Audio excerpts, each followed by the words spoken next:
আমি শুধু দেখানোর চেষ্টা করতেছি যে আসলে কত পার্সেন্ট লোক এদেরকে ভিক্ষা দেয়। 100 জনের কাছে যদি হাত পাতে কতজন এদেরকে ভিক্ষা দেয় দেখুন। কত মানুষ যাচ্ছে আসছে, কেউ এদেরকে একটি টাকাও দিচ্ছে না।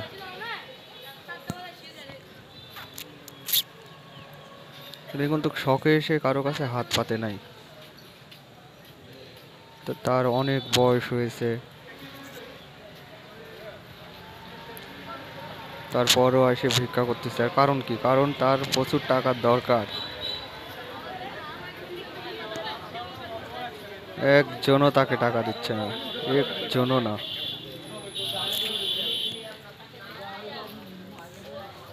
হ্যাঁ,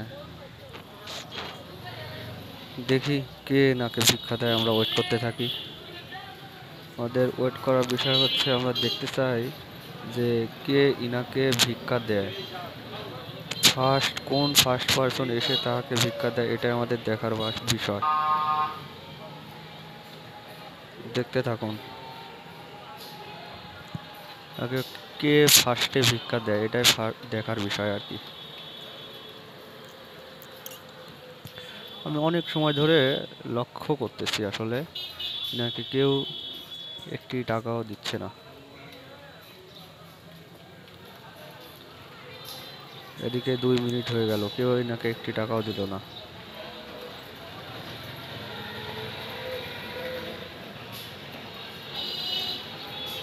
2 টাকা, 4 টাকা, 5 টাকা এভাবে নিয়ে নিয়ে কিন্তু তাদের সংসারটা চলে। এরা কিন্তু হাজার হাজার টাকা ইনকাম করতে পারে না। আছে কিছু অসাধু ব্যক্তি আছে যারা ভিক্ষাবৃত্তি করে, তারা হয়তো অনেক টাকা ইনকাম করে 2 নম্বরের মাধ্যমে। কিন্তু যে এই বেচারাটা বসে আছে কত সময় ধরে, ইনি কিন্তু একটি টাকাও পাচ্ছে না।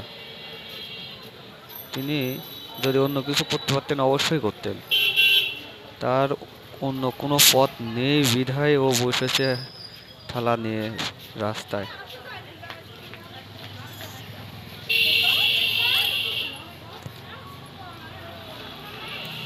দেখা যাক। একটা মেয়ে আসতেছে মনে হয়, ভিক্ষা দিবে আর কি। ওকে, আমরা সফল। 2 টাকা পেয়ে গেছি আমরা, আমরা সফল। ঠিক আছে, থ্যাংক ইউ।